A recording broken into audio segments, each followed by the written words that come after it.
একটি বিশেষ ঘোষণা। আমাদের আজকের গল্পটি শুধুমাত্র প্রাপ্তমনস্ক শ্রোতাদের জন্য।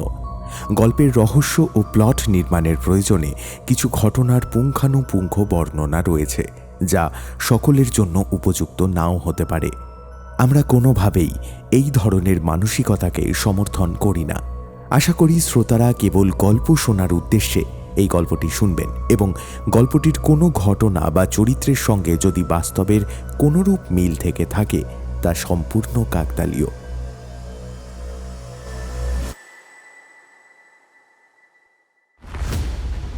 এক হাতে জাতপাতের বেড়া আর অন্য হাতে কর্তব্যের বাঁধন সামলানো সহজ কথা নয়। তাই নতুন রূপে নতুন কাহিনী নিয়ে কেয়ার অফ কাহিনীতে হাজির বিক্রম দা, তার সঙ্গে চিরপরিচিত মতিবাবু। নিশ্চয়ই বুঝে গেছেন আমাদের আজকের কাহিনী সঞ্জীব সিনহার কলমে বিক্রম দা সিরিজের গল্প ব্রেকিং নিউজ।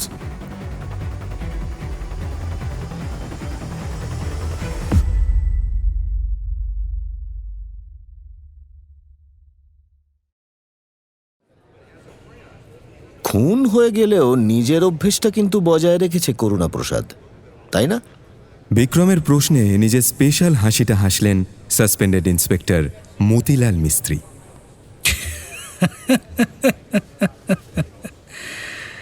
একদম আমার মনের কথা বলেছ ভায়া। করুণার সাপ্তাহিক কলামের নাম ছিল নক, মক অ্যান্ড শক, আর এই সাপ্তাহিক কলামটাই ছিল ওর জনপ্রিয়তার আসল চাবিকাঠি। 1986 সালে ফ্রি প্রেস এক্সপ্রেস শুরু হওয়ার পর থেকে এই কলামটাই ছিল ওর কাগজের প্রধান আকর্ষণ। যেভাবে ওকে খুন করা হয়েছে তাতে এই থিমটাই তো রিফ্লেক্ট হচ্ছে, তাই না? একটু আগেই ওরা দুজন ক্রাইম সিন থেকে বেরিয়ে এসে নিউজ রুমের ওপর 6 তলার ছাদের ক্যান্টিনে এসে বসেছে। মতিলালের একটুখানি ঘন ঘন কালো কফি খাওয়ার অভ্যাস। বিক্রমের কিন্তু আবার ঠিক উল্টো। ও বরাবরই ফিটনেস ফ্যানেটিক, ফলে ক্যাফিন বিরোধী। উনি তো প্রথমে ইংরেজি খবরের কাগজ দিয়ে শুরু করেছিলেন। এক্স্যাক্টলি। তারপর নিউজ পোর্টাল, আর তারও কিছুটা পরে ন্যাশনাল টিভি চ্যানেল। বলতে পারো এসবই ওর একক সাম্রাজ্য। তবে শুরুর দিকে ওর দাদার ইনভেস্টমেন্ট ছিল, পরে বোনকেও ডিরেক্টর বোর্ডে নিয়ে নেয়। As a result it becomes a very lucrative family business. ফলে যা হওয়ার তাই হয়। পরের দিকে আরাম বিরামের দিকে ঝোঁকটা আরও বেড়ে যায়, ওই আর কি। একটু আগে ওরা ক্রাইম সিনে যা দেখেছে তা মোটেই চোখের পক্ষে আরামপ্রদ নয়। জাঁদরেল ও নামজাদা এডিটর করুণাপ্রসাদ মুখার্জিকে কেউ একজন তার অ্যান্টি চেম্বারের ভেতর একেবারে বিচ্ছিরিভাবে নকআউট করে দিয়েছে। লোকটা যেরকম অসহায় ভঙ্গিতে মরে পড়ে আছে তাতে কে বলবে যে বেঁচে থাকার সময় এই লোকটাই হাতে সবার মাথা কাটত। এখন ওর নিজের অবস্থাটাই হয়েছে মাথা কাটা মুরগির মতো। ওর মুখটা ছিল সিলিংয়ের দিকে ফেরানো, অর্থাৎ খুনির মধ্যে এমন আক্রোশ কাজ করেছে যে করুণার মরে যাওয়াটা নিশ্চিত করতে খুনি ওর ঘাটটাকে ধরে মটকে দিয়েছে। চোখ দুটো প্রায় ঠিকরে বেরিয়ে আসছে কোটর থেকে। দেখে এমন মনেই হতে পারে যে মৃত্যুর ঠিক আগে সম্ভবত এমন কিছু ভয়ঙ্কর সে দেখেছিল যা ওকে চরম আতঙ্কিত করে তুলেছিল, অথবা চোখের মণিগুলো ওভাবে ফুলে উঠেছে গলায় প্রচণ্ড চাপ বা শ্বাসরোধের কারণেই। দুপাশে হাত দুটো ওর যেভাবে অসহায়ভাবে ছড়ানো তাতে মনে অনেক কিছুই আসতে পারে। কিন্তু যেটা সবথেকে চোখে পড়ার মতো বিষয় সেটা হলো সম্পাদক মহাশয়ের চোখের সেই বীভৎস চাহনি। ওটার সঙ্গে অদ্ভুত সামঞ্জস্য রাখা হয়েছে শরীরের নিচের অংশেও। লোকটার প্যান্টের জিপ কেউ একটা খুলে দিয়েছে আর ওকে সম্পূর্ণ উলঙ্গ করে দিয়েছে। এই দৃশ্যটার মধ্যে এমন একটা কিছু উপহাস বা মকিং রয়েছে যেন গোটা দুনিয়াটাকে সম্পাদক মশাই ব্যঙ্গ করছেন ওনার ওই ভয়ঙ্কর মৃত্যু দৃশ্যের ভেতর দিয়ে। কিন্তু মতিবাবু, একটা ব্যাপার খুব অদ্ভুত নয়? কি বলো তো ভায়া? এই যে লাশের মুখের ভেতর গোঁজা রয়েছে মেয়েদের অন্তর্বাস, আর গলায় ফাঁস হিসেবে ব্যবহার করা হয়েছে স্বচ্ছ গোলাপি রঙের একটি ব্রা। এটা কি অন্য কোনো বাড়াইকারি করছে? কথাটা শেষ করে বিক্রম ভুরু কুঁচকে তাকালো মতিলালের দিকে। মতিলাল পরিপাটি করে আর একটা চুমুক মারলেন কফিতে।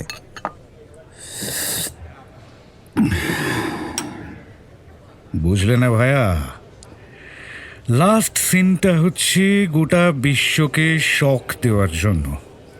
অর্থাৎ ওর সাপ্তাহিক কলামের যে থিম, নক, মক অ্যান্ড শক, সেই থিমটাকে খুনিরা এস্টাবলিশ করার চেষ্টা করেছে এই খুনের মধ্যে দিয়ে। করুণা প্রসাদের মতো সেক্সুয়ালি পারভার্ট লোক আমি জীবনে আর একটাও দেখেছি কিনা সন্দেহ। ওর জীবন কাহিনী শুনলে তুমি চেয়ার থেকে পড়ে যাবে ভাইয়া। তাই? হ্যাঁ, তবে আর বলছি কি, সে ভাইয়া বহুত কেচ্ছা। সব পরে বলবো তোমাকে, তুমি ওর লাইফ হিস্ট্রি শুনলে তার চোখ বনে যাবে। মানে আপনি বলছেন the killers wanted to give a statement? Right you are my brother, একদম ঠিক পয়েন্টটাতে তুমি হিট করেছ। একটা জিনিস খুব পরিষ্কার, এই পুরো খুনটা খুবই সুচিন্তিত, প্রি প্ল্যান্ড। আমরা যাকে আইনের পরিভাষায় বলি first degree murder. And that is why it is so well executed.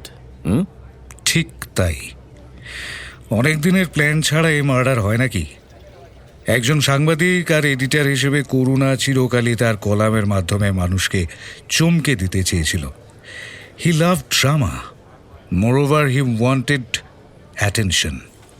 কিন্তু বিশ্বাস করো, এর আগে আমি অনেক খুনের স্পট দেখেছি, কিন্তু মেয়েদের অন্তর্বাস দিয়ে এভাবে খুন করার বীভৎসতা আমার কাছে একদম নতুন।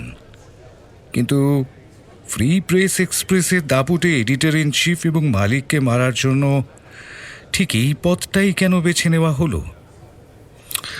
এটা নিশ্চয়ই ভাবার মতো বিষয়। কথাটা শেষ করে কফিতে চুমুক মারতে গিয়ে মতিলালের মুখটা কুঁচকে গেল। শেষ। সঙ্গে সঙ্গে উনি ঘুরে বসে ক্যান্টিনের কাউন্টারে দাঁড়িয়ে থাকা ছেলেটাকে একটা ডাক দিলেন। এই এদিকে শোন। কি হয়েছে স্যার? কি হয়েছে স্যার? তোর মাথা হয়েছে আর তোর মালিকের মুন্ডু হয়েছে। এই টেলটেলে ঘোড়ার মুতের মতো কফিটার দাম কত? ছেলেটা হাসতে দেখা গেল তার সামনের দুটো দাঁত নেই। হ্যাঁ, 10 টাকা স্যার। 10 টাকায় অন্তত 5টা চুমুক তো মারতে পারা উচিত। কি মনে হয় তোর? 5 কেন স্যার, 10 চুমুক মারা উচিত। ওরে বেটা, তুই তো খুব ধড়িবাজ। তা তোর সামনের দুটো দাঁতকে মেরে ভেঙে দিল? ওটা গ্রামে ফুটবল খেলতে গিয়ে একটা ছেলে এমন একটা ট্যাকেল করছিল যে আমার দাঁতে লেগে। ছেলেটা কথাটা শেষ না করেই মুখটা নামিয়ে নিল। বোঝা গেল যে এটা নিয়ে ওর একটা পার্সোনাল দুঃখ আছে। ঠিক আছে, বুঝেছি। এনে আমার কার্ডটা রাখ। আজ বিকেলে ডেন্টাল কলেজে যাবি, আমি বলে রাখবো। গিয়ে ডাক্তার সৌম্য রায়ের সঙ্গে দেখা করবি। নামটা মনে থাকবে তো? আচ্ছা, উল্টো দিকে নামটা লিখেও দিলাম। ও আউটডোরেই থাকবে। এই কার্ডটা ওর হাতে দিবি, ও সব ব্যবস্থা করে দেবে। ভয় নেই, কোনো টাকা লাগবে না। আরে এমন ফোকলা হয়ে থাকলে কোনো মেয়ে তো তোকে বিয়ে করবে না। যা পালা। বিক্রম চেয়ারে হেলান দিয়ে বসে গোটা ব্যাপারটা বেশ উপভোগ করছিল। নানা বিতর্কের কেন্দ্রবিন্দু সাসপেন্ডেড চিফ ডিটেকটিভ মতিলাল মিস্ত্রিকে এইসব কারণেই এত পছন্দ করে ও। এমন উদার হৃদয় পুরুষ ও জীবনে আর একজনকেই দেখেছে, ওর জিনিয়াস হ্যাকার ফ্রেন্ড পিজি। ফলে তিনজনের মধ্যে পটে বেশ ভালো। একে অন্যের দরকারে সবসময় এরা পাশে এসে দাঁড়ায়। সকালে তাই মতিলালের ফোন পেয়ে আর দেরি করেনি বিক্রম। সোজা নিজের কাওয়াসাকি বাইক চালিয়ে চলে এসেছিল ক্রাইম স্পটে। যদিও কেসটাতে মতিলালের অফিসিয়ালি থাকার কথা নয়, তিনি কাজ করছেন মুখ্যমন্ত্রীর ডিরেক্ট অর্ডারে। আজ সকালে শুদ্ধ সান্যালের দপ্তর থেকে পার্সোনাল ফোন এসেছিল মতিলালের কাছে। সেখানে তিনি মতিলালকে পরিষ্কার বলেছেন যে এই কাজটা করতে হবে কিন্তু গোপনে। এটা ঠিকই যে ক্রাইম সিনে গেলে বা কাউকে জেরা করতে গেলে ঘটনাটা জানাজানি হবেই। সেক্ষেত্রে মতিলালকে কি বলতে হবে তাও শিখিয়ে দেওয়া হয়েছে। মতিলাল নাকি সাম্প্রতিক অপরাধ নিয়ে আপাতত গবেষণার কাজ করছেন, আর সেই জন্যই এই ঘটনা নিয়ে তিনি খোঁজ খবর চালাচ্ছেন। আমার কি মনে হয় জানো তো ভাইয়া, খুনি ইচ্ছাকৃতভাবেই এই সূত্রগুলো রেখে গেছে। আমি ফরেন্সিক টিমের জন্য অপেক্ষা করছিলাম, যদিও জানি তারা বিশেষ কিছু উদ্ধার করতে পারবে না। ময়না তদন্তের রিপোর্টটাও দেখা দরকার, কিন্তু মৃতদেহের চোখে লেগে থাকা সেই চরম আতঙ্কের কারণটাই আমাকে ভাবাচ্ছে। তোমার কি মনে হচ্ছে? ঠিকই বলেছেন আপনি। প্রথমে নক, তারপর মক, আর শেষে এই খুনের ভয়ঙ্কর ধরনেই লুকিয়ে আছে এক ধরনের শক। এই খুনের পেছনে রয়েছে অনেক দিনের পুরনো আক্রোশ, আর তার সঙ্গে যোগ হয়েছে ক্ষুরোধার মস্তিষ্ক, রিভেঞ্জ অ্যান্ড প্ল্যান। একটা ব্যাপার পরিষ্কার, একাধিক মানুষ জড়িত, নইলে এমন ব্যস্ত অফিসে সকালবেলায় স্বয়ং সম্পাদকের অ্যান্টি চেম্বারে ঢুকে তাকে ধীরে সুস্থে মেরে আবার ফের বেরিয়ে যাওয়া, না, ভেতরের লোক জড়িত মতিবাবু, নইলে এটা সম্ভব নয়। জানি ভাইয়া, জানি ভেতরের লোক জড়িত শুধু নয়, এদের ফ্যামিলি হিস্ট্রিটাও খুব গন্ডগোলের, ফলে অনেকগুলো অ্যাঙ্গেল রয়েছে এই মার্ডারের। কিন্তু আমাকে একটা জিনিসই ভাবাচ্ছে জানো তো, কি? ওর চোখের চাউনি। মৃত্যুর আগে ঠিক কি দেখেছিল করুণাপ্রসাদ? ওর চোখে এত ভয় কেন? যেন ভূত দেখার মতো চমকে উঠেছে ও। এটা কিন্তু আমাদের খুঁজে বের করতেই হবে।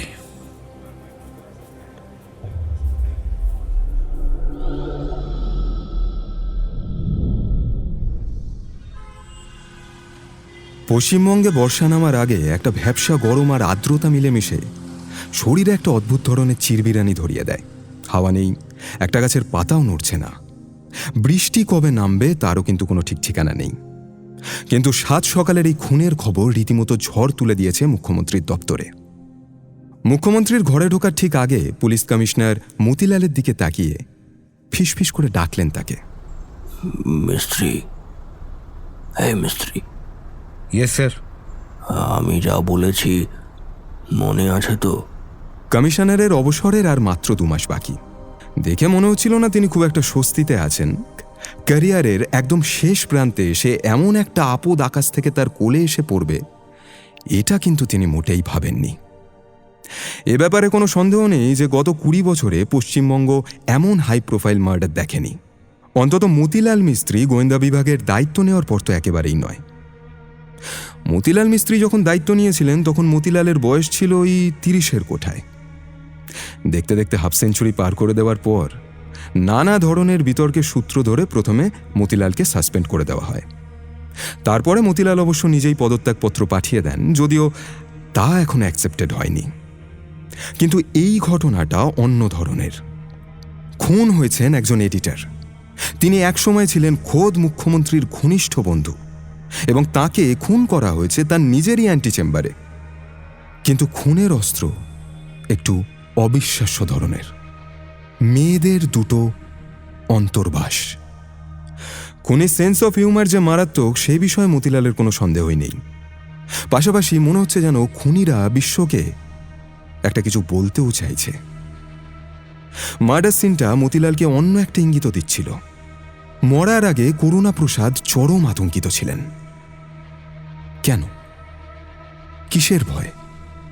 এছাড়া খুনের মোটিভ বা উদ্দেশ্যটাই বা কি? তীব্র আক্রোশ বা প্রতিশোধ নেওয়ার ইচ্ছা ছাড়া এমন খুন সম্ভব নয়। পুলিশের গোয়েন্দা হিসাবে মুখ্যমন্ত্রীর ঘরে মতিলালের যাতায়াত নতুন কিছু নয়। একজন চিফ আর একজন চিফের সঙ্গে দেখা করতে এসেছেন। যদিও এই খুনের কেসটা বেশ চিপ বা সস্তা, কিন্তু এখন তো মতিলাল আর খাতায় কলমে চিফের পদে নেই। এই করুণাপ্রসাদ কেমন এডিটর ছিলেন মতিলাল তা জানেন না। তবে মানুষ হিসাবে তিনি যে ছিলেন অত্যন্ত জঘন্য প্রকৃতির, লম্পট এবং বর্ণবাদী, এটা জানতে কারুর বাকি নেই। ঘোরতর লম্পট হিসাবে তিনি যথেষ্ট কুখ্যাতি অর্জনে সমর্থ হয়েছিলেন। কোনো মহিলা তাঁর আশেপাশে কখনোই নিরাপদ বোধ করতেন না। মতিলালের যুক্তি অনুযায়ী এমন একটা মানুষ পৃথিবীতে থেকেই বা কি এমন উপকার করত? এডিটর করুণাপ্রসাদ মুখার্জি আর মুখ্যমন্ত্রী শুদ্ধ সান্যাল যাকে সবাই এসএস বলে চেনে, দুজনেই ছিলেন পুরনো বন্ধু। 70 দশকের সেই উত্তাল ছাত্র রাজনীতি থেকে তাদের পরিচয়, যদিও করুণা কখনো সক্রিয়ভাবে রাজনীতি করেননি। উল্টে পরের দিকে নিজের কাগজ আর নক মক অ্যান্ড শকের কলমে পুরনো বন্ধুর বামপন্থী রাজনীতিকে নিয়ে তিনি তুলোধনাই করেছেন নিয়মিত।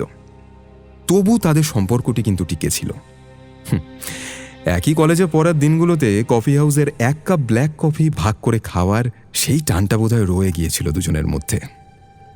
মুখ্যমন্ত্রীর ঘরে ঢুকে মতিলাল আবিষ্কার করলেন এই মানুষটার বয়স যেন একদিনে 20 বছর বেড়ে গেছে।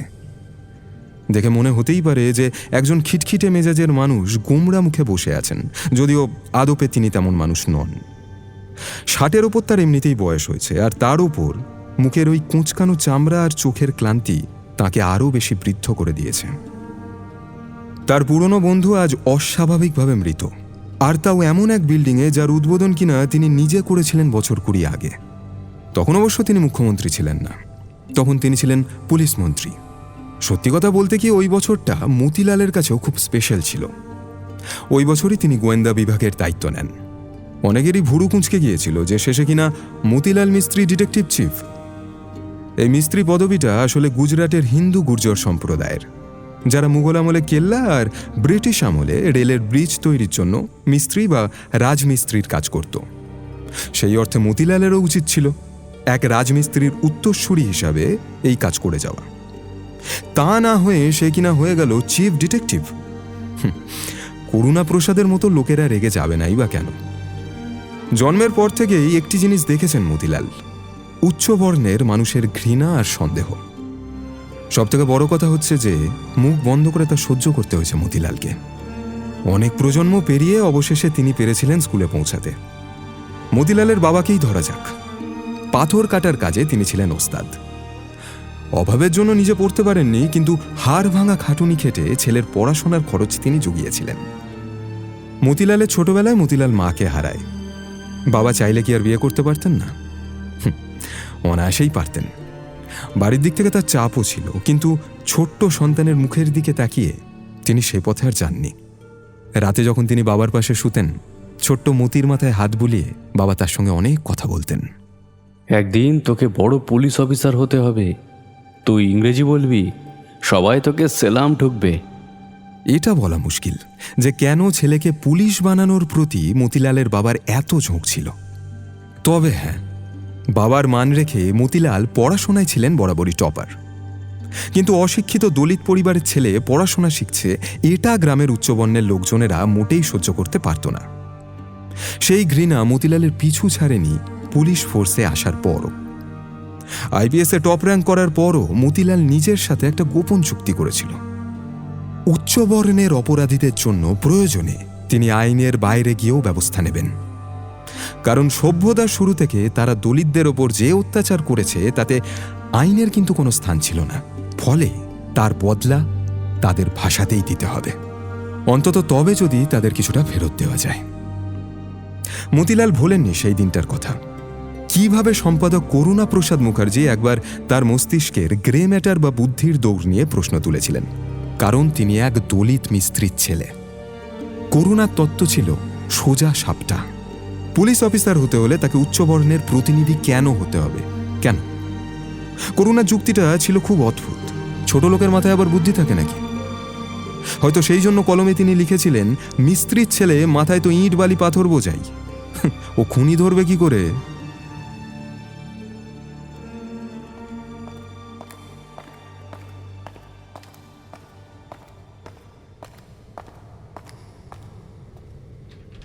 মুখ্যমন্ত্রীর ঘরে ঢুকতেই তিনি 2 উচ্চপদস্থ পুলিশ অফিসারের দিকে একবার তাকিয়ে মুখ নামিয়ে নিলেন। মতিলাল অবশ্য প্রাক্তন হয়ে গেছেন। শুদ্ধ সান্যাল মাথা তুলে কথা শুরু করলেন। বসুন। তার গলার স্বর বরাবরই গম্ভীর, ব্যক্তিত্বপূর্ণ, কিন্তু কলেজ জীবনের বন্ধুর এই অস্বাভাবিক মৃত্যু সেই গলাকেও কাঁপিয়ে দিল। শুদ্ধ সান্যাল বেশি সময় নষ্ট করলেন না। তিনি প্রাক্তন চিফ ডিটেকটিভের মুখের দিকে মুখ তুললেন। তো মতিলাল? মতিলাল ভাবছিলেন অন্য কথা। মুখ্যমন্ত্রী কখনো তার নাম ধরে সম্বোধন করেন না, সবসময় মিস্টার মিস্ত্রি বলেন। তবে আজ কি হলো? মিস্ত্রি আর মিস্ট্রি, উচ্চারণটা খুব কাছাকাছি, শুধু একটা অক্ষরের তফাৎ। আজ হঠাৎ নাম ধরে ডাকায় মতিলাল বুঝে গেলেন যে আবহাওয়া খারাপ, যদিও তাতে তার কিছু যায় আসে না। তিনি ঠিক করেই ফেলেছিলেন যে আর পুলিশে তিনি জয়েন করবেন না। মুখ্যমন্ত্রী সরাসরি মতিলালকে প্রশ্ন শুরু করলেন। খুনটা নিয়ে কি ভাবছেন? এমন কিছু অস্বাভাবিক দেখেছেন যা এই জটিল জট খুলতে পারে? সবটাই অস্বাভাবিক স্যার, শুধু মার্ডার সিন নয়, লোকটার চরিত্রও তো স্বাভাবিক ছিল না। করুণাপ্রসাদ সেক্স অ্যাডিক্ট ছিলেন, আমাদের কাছে যথেষ্ট প্রমাণ আছে। বন্ধুর কুকীর্তির কথা তার কানে কখনো আসেনি, এটা তো হতে পারে না। ফলে তিনি মাথা নামিয়ে নিয়ে ফাইলটা খুললেন। ফরেন্সিক ছবিগুলো সেখানেই ছিল। হঠাৎ তিনি সশব্দে ফাইলটা বন্ধ করে দিলেন। রাস্কেল কোথাকার! গালিটা কাকে দিলেন জানেন না মতিলাল, সম্ভবত পুরনো বন্ধুকেই। মতিলাল ঠিক করে রেখেছিলেন যে তিনি কিছু লুকোবেন না করুণাপ্রসাদ সম্পর্কে। বর্তমানে তাঁর তো আর কিছু হারানোর নেই।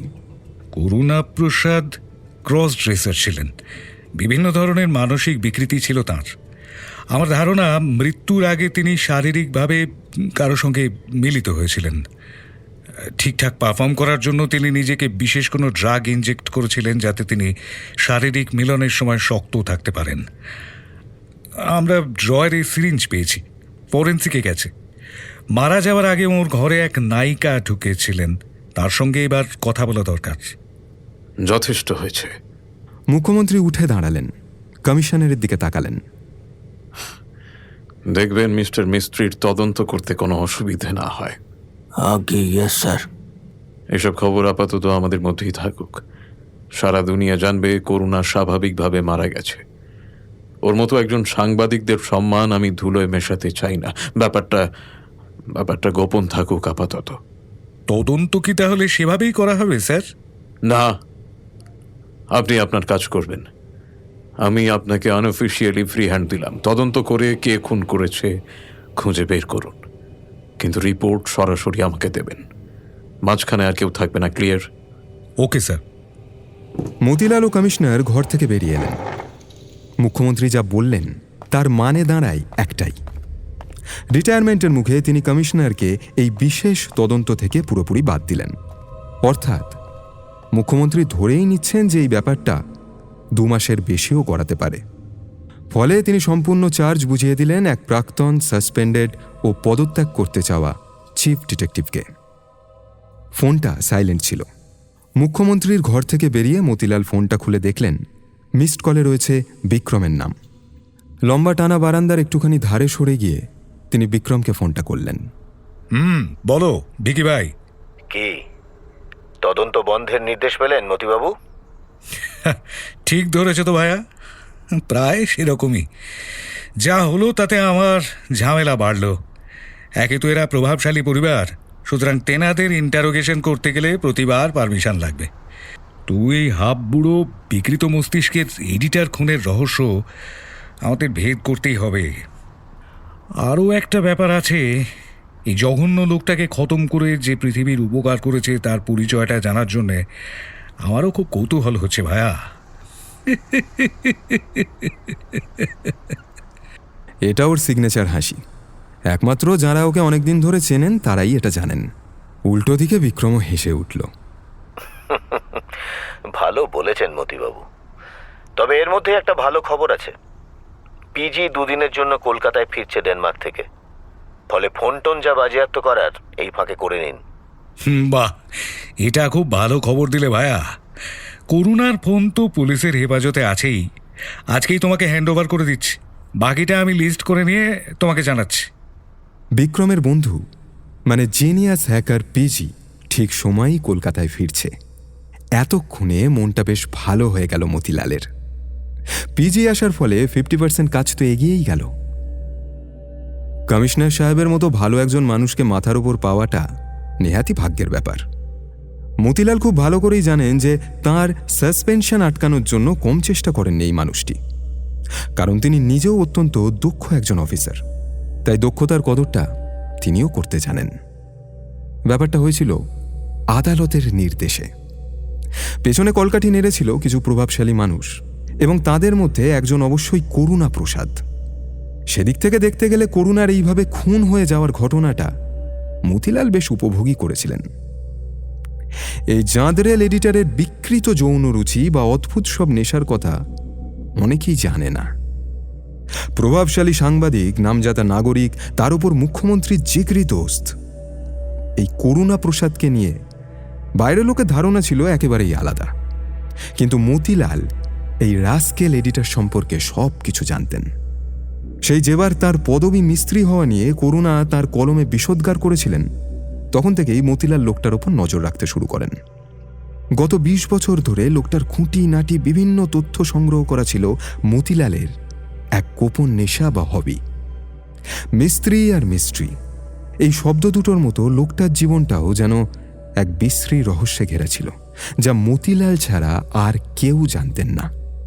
কেন করুণা প্রসাদ ভারতের জাতপাত নিয়ে এত অবসেসড ছিলেন, কেন একজন রাজমিস্ত্রির ছেলের গোয়েন্দা হওয়াটা তিনি মেনে নিতে পারেননি, এ কিন্তু এক বড় রহস্য। মতিলাল জানতেন যে এই বিভাজন তিনি একা তৈরি করেননি। করুণা প্রসাদের পূর্বপুরুষরাই অতি যত্নে এই দেওয়াল তুলে দিয়ে গেছেন। কার পার্কিংয়ের দিকে হাঁটতে হাঁটতে কমিশনারের কথায় মতিলালের হুঁশ ফিরল। মিস্ত্রি, আমরা কি কিছু মিস করছি? মানে, সত্যি বলতে কি, লোকটা যে এত বড় লম্পট আর পারভার্ট ছিল, সেটা আমি কল্পনাও করতে পারিনি। আমিও কি আর পেরেছিলাম স্যার? তবে আপনি যদি কিছু মনে না করেন, আমি মুখ্যমন্ত্রীর কাছে যাওয়ার আগে আপনাকে রিপোর্ট দিতে চাই। আপনাকে বাইপাস করাটা আমার স্বভাবে নেই। আরে বাবা, না না, তোমাকে কি আমি নতুন করে চিনব?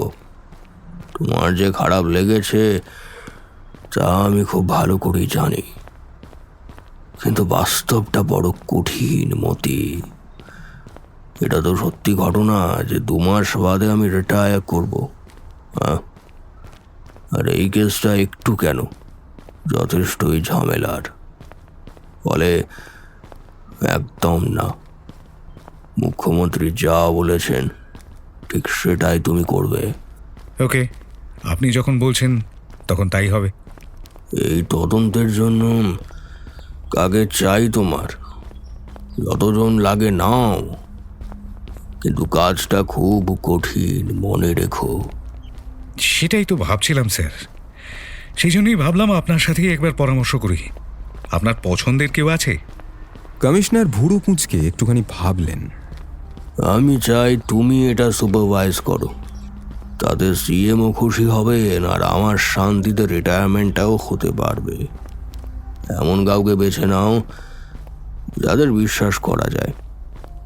মনে রাখবে, তদন্তটা যেন গোপন থাকে। ঠিক আছে স্যার, আপনার কথাই শিরোধার্য। আমার মাথায় 2 জন আছে। সাব ইন্সপেক্টর দেবাশিস তদন্তের ফাইলটা দেখবে, আর এএসআই রাঘব ওকে অ্যাসিস্ট করবে। আগের সেই কিডন্যাপিং কেসটায় ওরা দারুণ কাজ করেছিল। ওরা ফ্রন্টে থাক, আমি পেছনে থাকবো গাইড করার জন্যে। তবে আপাতত আমার ফ্ল্যাট থেকেই কাজটা চলুক। ওটা তো ফাঁকাই পড়ে থাকে, ওটাকেই তাহলে সেন্টার করে নিচ্ছি স্যার। ফাইন, তাহলে পরেই দেখা হবে। যে কোনো দরকারে যোগাযোগ করতে ভুলবে না। গাড়িতে ওঠার সময় পুলিশ কমিশনার শেষবারের মতো ডাকলেন মতিলালকে। শোনো, একটা কথা কি জানো তো? করুণা প্রসাদের মতো একটা আবর্জনার ঠিক যেটা পাওনা ছিল, সে সেটাই পেয়েছে। সেটা তো ঠিকই স্যার, কিন্তু একটা জিনিস আমাকে খুব ডিস্টার্ব করছে। কি? মরার ঠিক আগের মুহূর্তে লোকটা ঠিক কি দেখেছিল? ওর মুখে যে ভয়টা আমি দেখেছি সেটা বড় অদ্ভুত। একদম সিঁটিয়ে গিয়েছিল লোকটা। কোনো মেয়ের শরীর দেখে তো ওর ভয় পাওয়ার কথা নয়, বরং করুণা প্রসাদের পাশে থাকলে মেয়েদেরই ভয় পাওয়ার কথা। আশা করি কেসটার গভীরে গেলে তুমি উত্তরটা পেয়ে যাবে।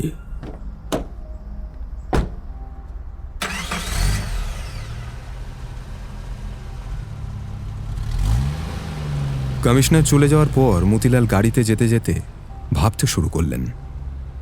উত্তরটা পাওয়া অত সহজ নয়। জীবন বড় অদ্ভুত শিক্ষক। অনেক সময় সারা জীবন কাটিয়েও মানুষ জীবনের নকশাটা বুঝতে পারে না।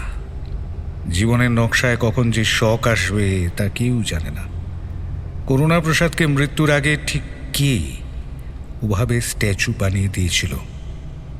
লাস্ট নকটা আসলে কার ছিল সেটা জানা মোটেও সহজ কাজ নয়। কারণ যে মানুষটা খুন হয়েছে তার খুব সামান্য অংশই লোকে জানে। যেটা জানে না সেটা গহন রহস্যে ঢাকা।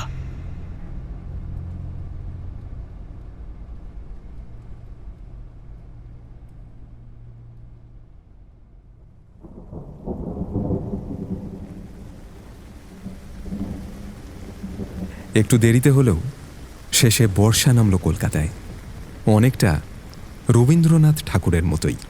প্রতি বছর দুটি ঋতুর জন্য প্রহর গোনেন মতিলাল। প্রথমটি অবশ্য বর্ষা এবং দ্বিতীয়টি শীতকাল। কলকাতায় এই দুটো ঋতুর মতিগতি অনেকটাই সদ্য কৈশোরে পা রাখা বালক বালিকাদের মতো। তারা নিজেরাও জানে না যে কখন কি করবে। কতদিন তারা কলকাতায় থাকবে তা প্রেডিক্ট করা সত্যিই কঠিন। এবার গরমটা বেশ কিছুদিন ধরে ভুগিয়েছে, আর তারই মধ্যে এক ধরনের একটা হাই প্রোফাইল মৃত্যু। এই ব্যাপারটা যেন চারপাশটাকে আরো গরম করে দিয়েছে। বিশেষ করে সোশ্যাল মিডিয়া ইনফ্লুয়েন্সার, যারা কিনা সব কিছুতেই রহস্যের গন্ধ পায়, তারাই সম্পাদকের মৃত্যুকে স্বাভাবিক বলে মানতে নারাজ। ফলে নানান ধরনের থিওরি হাওয়ায় ভাসছে। ঠিক এমন পরিস্থিতিতে মুখ্যমন্ত্রীর সঙ্গে ব্যক্তিগত বৈঠকের পরদিন ভোরবেলায় মতিলাল নিয়মমাফিক হাঁটতে বেরোলেন। আষাঢ়ের প্রথম দিবসে আকাশে তখন মেঘের ঘনঘটা, চারপাশটা একদম কালো করে আছে। টিপটিপ করে বৃষ্টিও পড়তে শুরু হয়েছে গত রাত থেকে। অবশ্যই এটার জন্য তিনি আগে থেকেই প্রস্তুত ছিলেন। গত 2-3 দিন ধরেই তিনি আকাশের মেঘের গতিবিধি লক্ষ্য করছিলেন। ভোরবেলা যখন বেরোলেন, মতিলালের গায়ে তখন একটা কালো রেইনকোট, হাতে সেই পুরনো আমলের বড় একটা ছাতা, যার কাঠের হাতলটা বেশ মজবুত। এইটা তার বাবার আমলের ছাতা, উত্তরাধিকারী সূত্রে পাওয়া। বর্ষার মেঘের চরিত্র বড় বিচিত্র। ওরা যেন বড্ড তাড়াহুড়ো করে কোথাও একটা যাওয়ার চেষ্টা করে, ঠিক যেন স্কুলের কিশোরী মেয়েরা দল বেঁধে একে অপরের গায়ে হেলান দিয়ে খুনসুটি করতে করতে স্কুলে যাচ্ছে। তফাৎ শুধু একটাই, মেয়েরা হাসাহাসি করে, কাঁচের চুড়ি ভাঙার মতো আওয়াজ ছড়িয়ে পড়ে চারিদিকে, আর বর্ষার মেঘেরা থাকে একদম নিশ্চুপ। কোনো বজ্রপাত নেই, কোনো বিদ্যুতের ঝলকানি নেই, শুধু নিস্তব্ধতা। চারিদিকে পড়ে টিপটিপ বৃষ্টি। মতিলাল এবার উপরের দিকে তাকালেন। মেঘেরা নিঃশব্দে দ্রুত গতিতে সরে যাচ্ছে। বাতাসের আর্দ্রতায় ভিজে উঠেছে এই 300 বছরের পুরনো শহর। কয়েকদিনের তীব্র দহন কাটিয়ে আজ শহরটা বেশ শান্ত আর ঠান্ডা। মতিলাল বরাবরই একা হাঁটতে পছন্দ করেন। বাড়ির 2 পাহারাদারকে বলে এসেছেন সকালে আরাম করে চা খেতে। আদালতের নির্দেশে এখনও তিনি সিকিউরিটি পাচ্ছেন সাসপেন্ডেড হয়ে থাকলেও, যদিও সেটা তিনি নিজে চাননি। সত্যি কথা বলতে কি, তিনি পছন্দ করেন না যে কেউ তার ঘাড়ের ওপর সারাক্ষণ নিঃশ্বাস ফেলুক। আপাতত তাঁর গন্তব্য সুইন হলেন।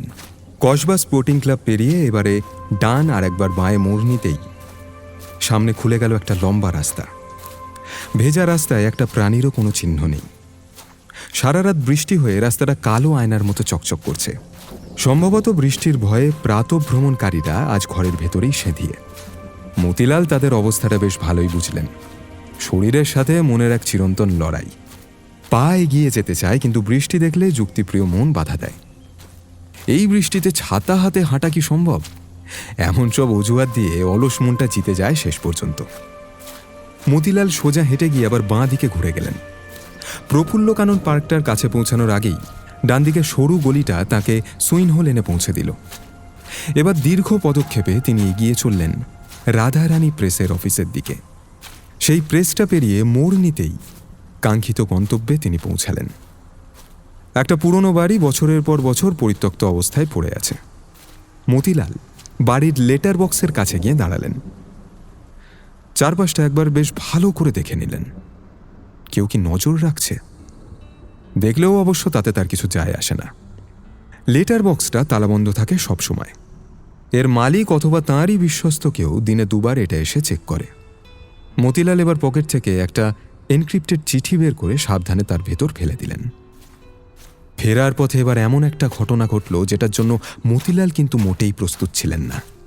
তিনি ধীরে সুস্থে বেশ হাঁটছিলেন, মনে করার চেষ্টা করছিলেন যে গত রাতে যখন তার গোপন বন্ধুর কাছে চিঠি দিতে এসেছিলেন তখন বিশেষ কিছু নজরে পড়েছিল কিনা যা আজ আর নেই।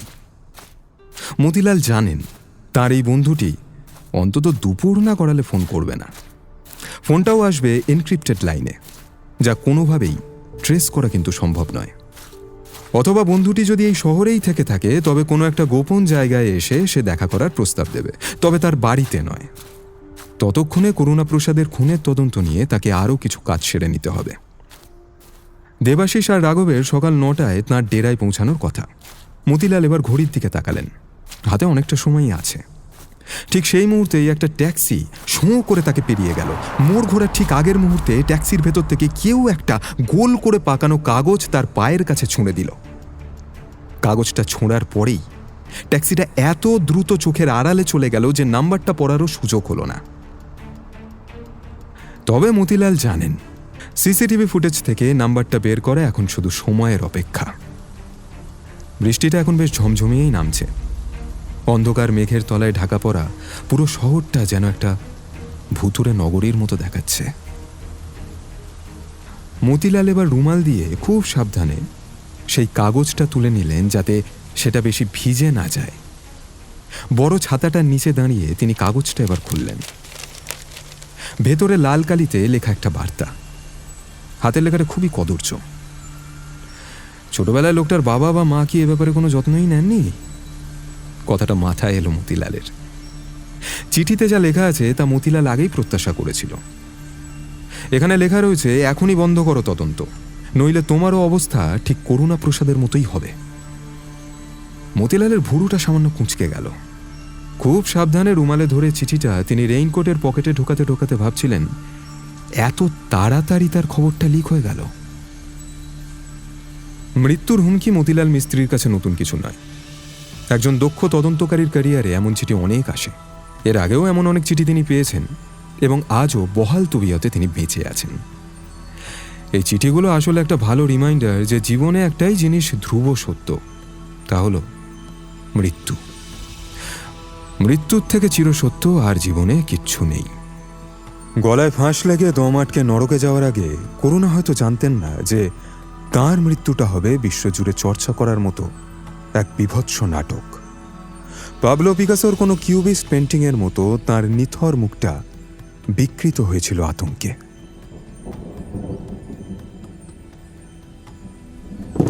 মতিলাল উঠে গিয়ে জানলার ধারে দাঁড়ালেন। বৃষ্টিটা ফের টিপটিপানিতে ফিরে গেছে। দোতলার জানলা থেকে তিনি দেখতে পেলেন বিক্রমের কাওয়াসাকিটা ঢুকছে।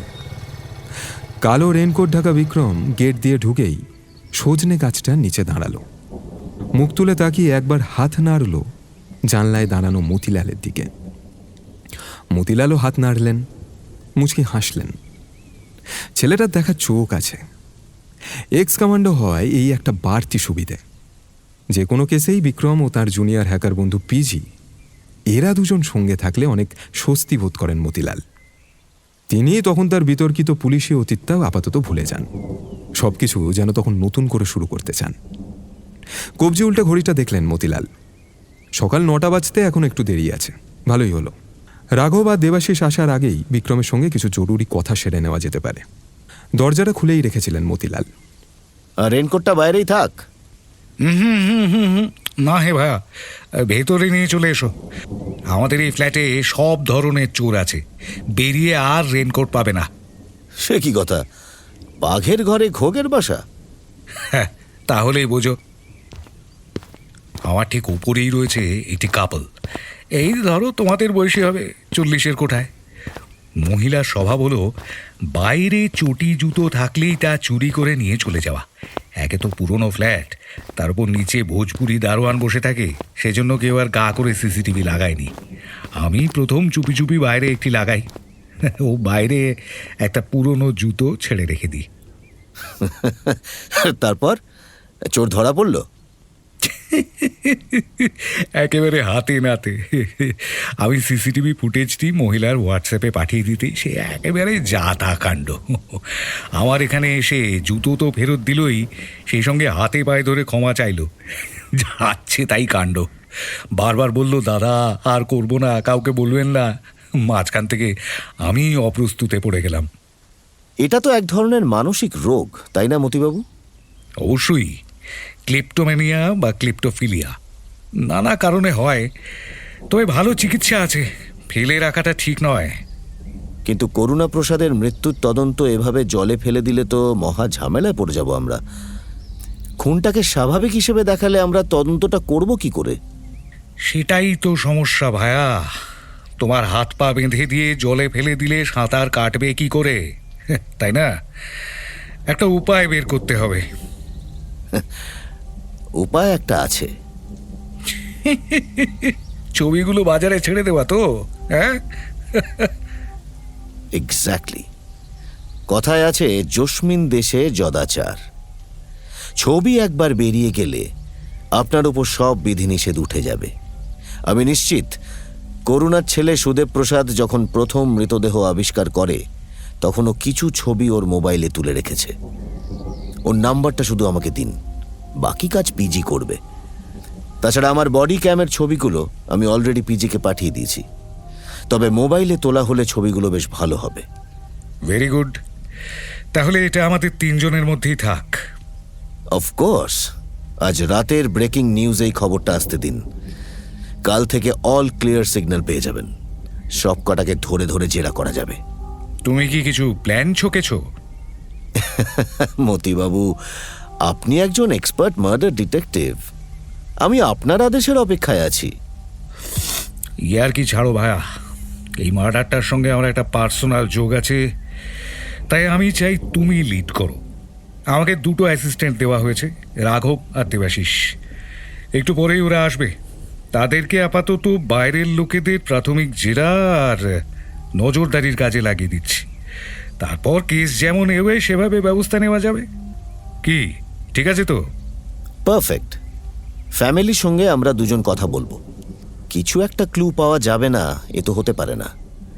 তবে তার আগে আজ রাতে খবরটা টিভি চ্যানেলগুলোয় আসতে দিন। আমি পিজিকে সুদেবের নাম্বার পাঠিয়ে দিয়েছি, কিছুক্ষণের মধ্যেই ফিডব্যাক পেয়ে যাব। কিছুক্ষণের মধ্যেই মতিলালের সেই পুরনো ফ্ল্যাটের অস্থায়ী ওয়্যার রুমে দেবাশিস আর রাঘব এসে হাজির হলো। দেবাশিস একটা ফাইল এগিয়ে দিল মতিলালের দিকে। স্যার, ফরেন্সিক চিফ তো কোনো আঙুলের ছাপ পাননি, আর ডিএনএ স্যাম্পেলের জন্য মুম্বাইয়ের ওপর ভরসা করতে হবে। সেখানকার ইনচার্জ আবার খুব একটা ফ্রেন্ডলি লোক নন। ওসব সরকারি ল্যাবের ভরসা ছেড়ে দাও দেবাশিস। আমাদের পুরনো কায়দাতেই এগোতে হবে। লেগওয়ার্ক, সন্দেহভাজনদের ওপর নজর রাখা, ডটগুলো কানেক্ট করা আর প্যাটার্ন খোঁজা। মতিলাল এবার রাঘবের দিকে ফিরলেন। রাঘব দেখতে একটু শান্তশিষ্ট হলেও কাজে কিন্তু দারুণ স্মার্ট। স্যার, খুনের আধ ঘন্টা আগে যে নায়িকা করুণার ঘরে গিয়েছিলেন তার সঙ্গে প্রাইমারিলি কথা বলেছি।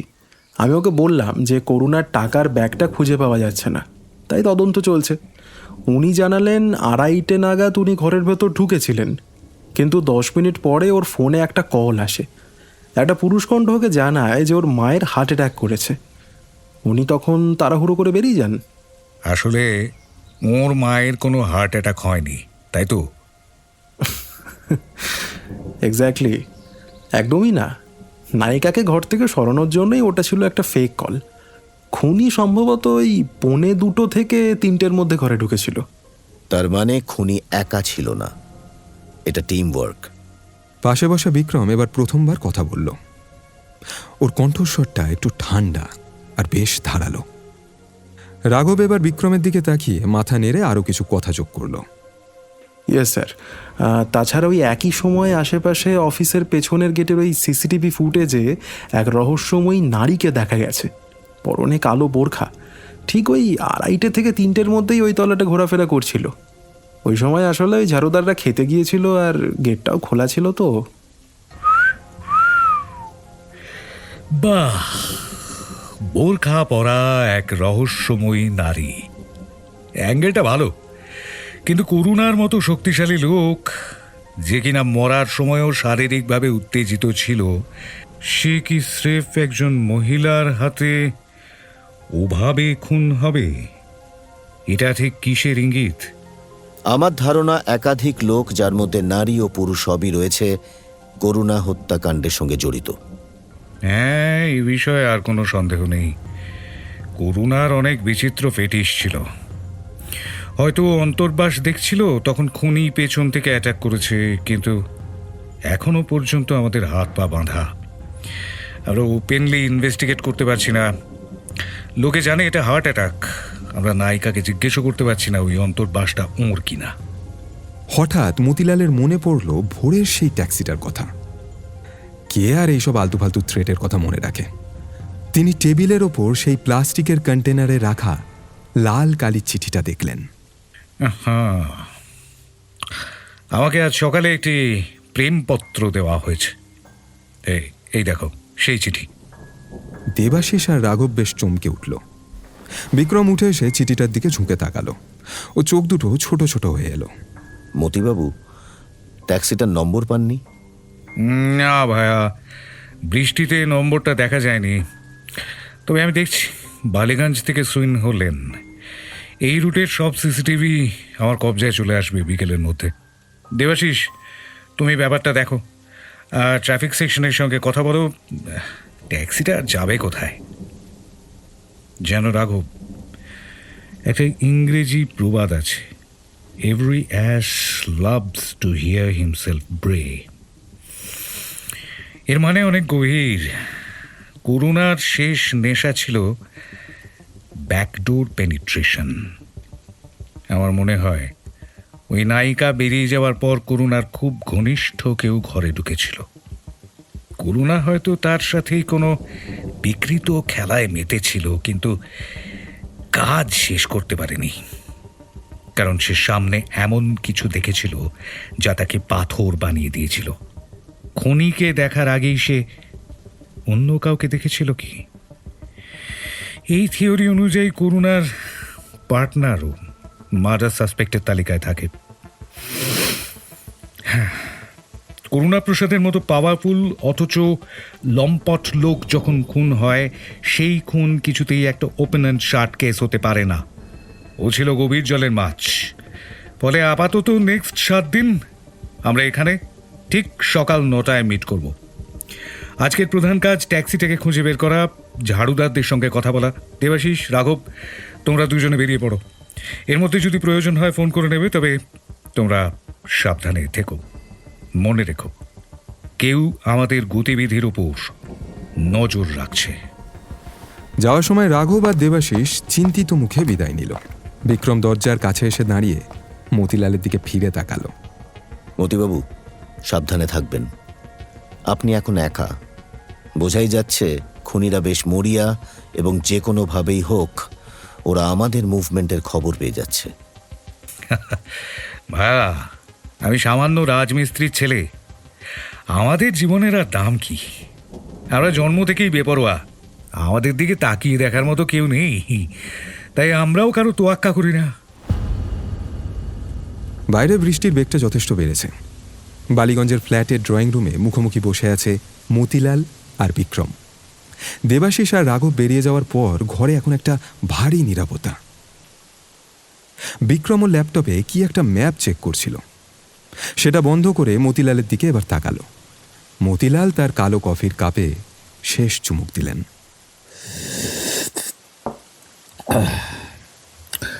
জানো ভাইয়া, এই করুণা প্রসাদকে স্রেফ লম্পট বললে লোকটাকে ছোট করা হয়। ও ছিল একটা জঘন্য সাইকোপ্যাথ। আপনি তো ওকে 20 বছর ধরে ট্র্যাক করছেন। ওর এই বিকৃতির শুরুটা ঠিক কোথায়? 30 বছর আগের ঘটনা বলতে পারবো না, তবে যৌবনে করুণা ছিল সুদর্শন আর তুখোড় পলিটিক্যাল রিপোর্টার। সেই সময় ও বিউটি নামে এক মহিলার প্রেমে পড়ে। এটাকে ঠিক প্রেম না বলে লালসা বলাই ভালো। বিউটি ছিলেন মাটির প্রতিমার মতো সুন্দরী। তিনি করুণার জন্য তার ঘর ছাড়তে রাজি ছিলেন, কিন্তু এই রাস্কেল করুণা ওকে স্রেফ ভোগ করে ছেড়ে দিয়েছিল। তো বিউটি কি কোনো প্রতিবাদ করেননি?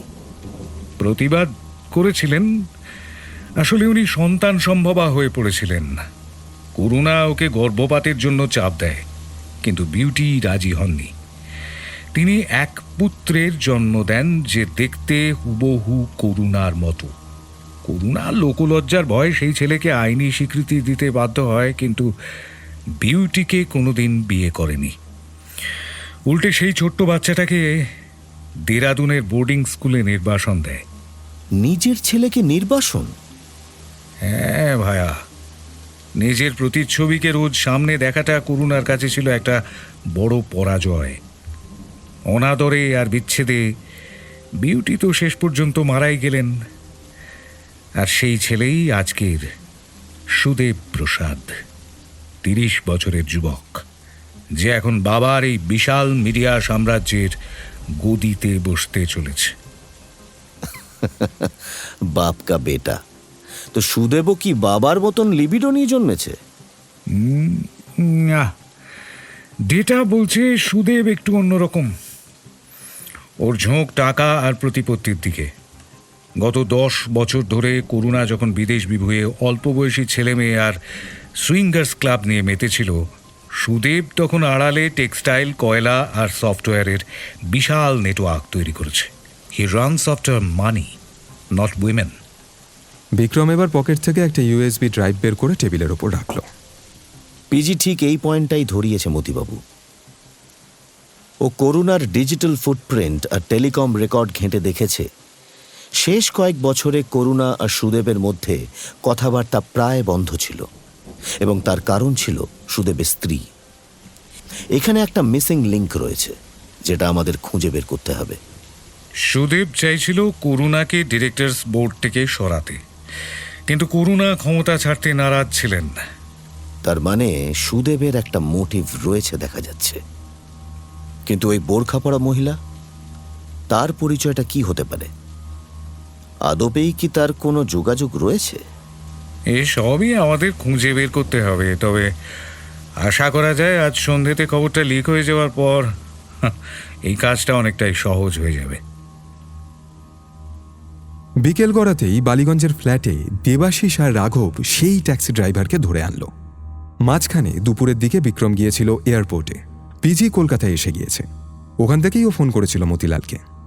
পিজুর সঙ্গেও কিছুক্ষণ কথা হলো তার। মতিলাল জানিয়েছিলেন যে এর মধ্যেই পিজুর সঙ্গে দেখা করবেন। এই ট্যাক্সি ড্রাইভার মাঝবয়সী, বেঢপ ভুঁড়ি হওয়ার কারণে ওর আগে ওর পেটটা হাঁটে।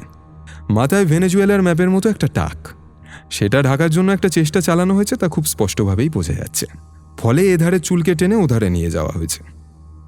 বিরাট ও বেঢপ ভুঁড়ির কারণে জামার সব বোতামগুলো আটকাতে চায়নি। বিশেষ করে নিচের দিকের বোতামগুলো তো রীতিমতো বিদ্রোহ জানিয়েছে। ফলে আতকোলা জামার নিচ দিয়ে লোমশ ভুঁড়িটা স্পষ্ট দেখা যাচ্ছে। ট্যাক্সি ড্রাইভারকে তোলার আগে রাঘব ফোন করেছিল। আমরা ওকে ধরেছি স্যার, তবে মনে হচ্ছে লোকটা স্ক্রু একটু ঢিলে। ওর দাবি ওর নাকি একটা ট্যাক্সি ইউনিভার্স আছে, আর ও নাকি ওই ইউনিভার্সের মাস্টার। ঠিক আছে, এখানে নিয়ে এসো, ঢিলে স্ক্রুগুলো টাইট করে দেওয়া যাবে।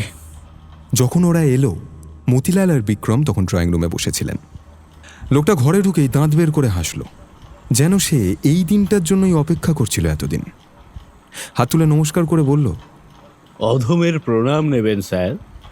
আপনার দর্শন যে পাবো তা আমার স্বপ্নেরও বাইরে ছিল। আসুন মাস্টারজি, বসুন। আপনার ট্যাক্সি ইউনিভার্স তো বেশ বড়ই মনে হচ্ছে। আপনাকে আমরা এখন থেকে মাস্টারজি বলেই ডাকবো, আপত্তি নেই তো? একটা লম্বা শ্বাস ফেলে বেশ আয়েশ করে উল্টো দিকে সোফায় গিয়ে বসলো ট্যাক্সি ড্রাইভার। কোনো আপত্তি নেই স্যার। 52 বছর বয়স হলো, তা প্রায় 35 বছর ধরে স্টিয়ারিং ধরছি। তার আগে গাড়ি ধুতাম। এতদিনের কেরিয়ারে কোনো ক্রিমিনাল রেকর্ড নেই স্যার, আর আমি কোনোদিনও প্যাসেঞ্জার রিফিউজ করি না। বাহ, এমন আদর্শ মানুষ তো আজকাল পাওয়াই ভার। তা মাস্টারজি, আজ সকাল 7টায় সুইন হলেনে আপনার ট্যাক্সিতে যে লোকটা উঠেছিল তার ব্যাপারে কিছু বলতে পারেন? সেই যে যিনি আমার দিকে একটা পাকানো কাগজ ছুঁড়ে দিলেন। মাস্টারজিও অবিকল মতিলালের ভঙ্গিতে একইভাবে হাসল। আমি জানতাম আপনি এই কথাটা জিজ্ঞাসা করবেনই স্যার। রেনকোট পরে থাকলে কি হবে? আমি আপনাকে দূর থেকেই দেখে চিনতে পেরেছি। আপনার ওই পুরনো ছাতা দেখলে আপনাকে কারো চিনতে বাকি থাকে নাকি স্যার? আপনি ডিটেকটিভ চিফ মতিলাল মিস্ত্রি। আপনার ছবি তো পেপারে হর বক্ত আসে। তা স্যার, আপনার সাসপেনশনের ব্যাপারটা কি উঠেছে? এই, তোকে তো ভাট বকতে কে বলেছে? হ্যাঁ, ছোট মুখে বড় কথা। যা জিজ্ঞাসা করছি উত্তর দে। আহা, ওকে বকো না রাঘব। এমন ঢিলে ঢালা ভালো মানুষ কি চট করে পাওয়া যায়? সরি স্যার, বুঝতে পারিনি। বিক্রম এতক্ষণ চুপ করেছিল, এইবার একটু এগিয়ে বসে কথা শুরু করলো। আপনি যখন ওকে চিনতে পারলেন তখনই ট্যাক্সি থামালেন না কেন? ওই লোকটাকে তো তখনই ধরিয়ে দিতে পারতেন।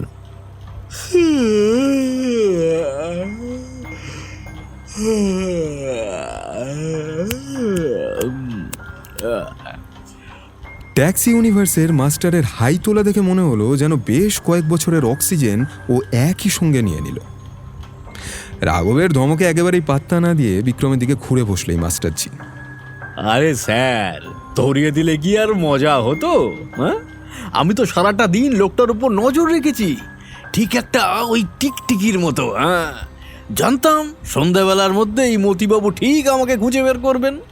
এই দেখুন লোকটার কত ছবি তুলেছি, এই দেখুন। হ্যাঁ, মাস্টারজি পকেট থেকে একটা ফাটা স্ক্রিনে সস্তা স্মার্টফোন বের করে টেবিলের ওপর রাখলো। ওই লোকটার সব মুভমেন্টের ছবি আমি তুলেছি স্যার, বিভিন্ন অ্যাঙ্গেল থেকে। দেখুন, লোকটা এখন নিউ টাউনের একটা বাড়িতে লুকিয়ে আছে। আমি আপনাদের সেখানে নিয়ে যেতে পারি, যাবেন নাকি? একবার অ্যারেস্ট করে ফেলবেন স্যার। এমন সুযোগ হাতছাড়া করা কি ঠিক হবে? বিক্রম আর মতিলাল পরস্পরের দিকে তাকিয়ে হাসল। বিক্রম ফোনটা হাতে নিয়ে ছবিগুলো স্লাইড করতে লাগলো। ছবিতে দেখা যাচ্ছে যে একটা বেঁটে খাটো গোলগাল মানুষ, মাথায় টুপি, মাছি গোঁপ, টুপির তলায় কয়েকটা উস্কো হুস্কো চুল, টাক ঢাকার আপ্রাণ চেষ্টা করছে। একটা সাধারণ বাঙালি চেহারা, যা ভিড়ের মধ্যে মিশে গেলে খুঁজে পাওয়াটা কিন্তু সত্যি দুষ্কর। বিক্রম সেই ছবিগুলো পিজির কাছে ফরওয়ার্ড করতে করতে কথা বলল। মতিবাবু, লোকটাকে চেনা চেনা লাগছে যেন। গতকাল করুণাপ্রসাদের অফিস থেকে আমরা যখন বেরিয়ে আসছি, এই লোকটা মেন গেটের ঠিক পাশেই দাঁড়িয়েছিল। ট্রাফিক থাকার কারণে আমাদের গাড়িটা একটু দাঁড়িয়েছিল। লোকটা ছিল একেবারে জানলার পাশে। আমার চোখে চোখ পড়তেই শুট করে ভিড়ের মধ্যে সটকে পড়েছিল। তোমার চোখ আছে ভায়া। হতে পারে করুণাপ্রসাদের অফিসে হয়তো কাজ করে, অথবা তখন থেকেই ও নজরদারি করার চেষ্টা চালাচ্ছিল। হতে পারে। মাস্টারজি, নিউ টাউনে আপনি যে বাড়িটার কথা বলছিলেন সেটা ঠিক কোথায়? রাজারহাটে সেই বড় শপিং মলটার ঠিক পিছনে একটা নিঝুম গলি আছে স্যার। আমি তো ওখানেই অপেক্ষা করছিলাম স্যার, কিন্তু আপনার লোকগুলো জোর করে আমাকে তুলে আনলো। আমার ইনভেস্টিগেশনটা ওরা মাঝপথে নষ্ট করে দিল স্যার। ওদের কত করে বোঝালাম, বুঝতেই চাইল না। সত্যি, তোমরা না কি এত বড় একটা টিকটিকিকে তোমরা চিনতে পারলে না? খুবই ভুল হয়ে গেছে স্যার, ক্ষমা চাইছি। মাস্টারজি, আপনাকে আমাদের দরকার। আপনার মতো ডিটেকটিভ ট্যাক্সি ড্রাইভার থাকলে আমাদের কাজ অনেক সহজ হয়ে যায়।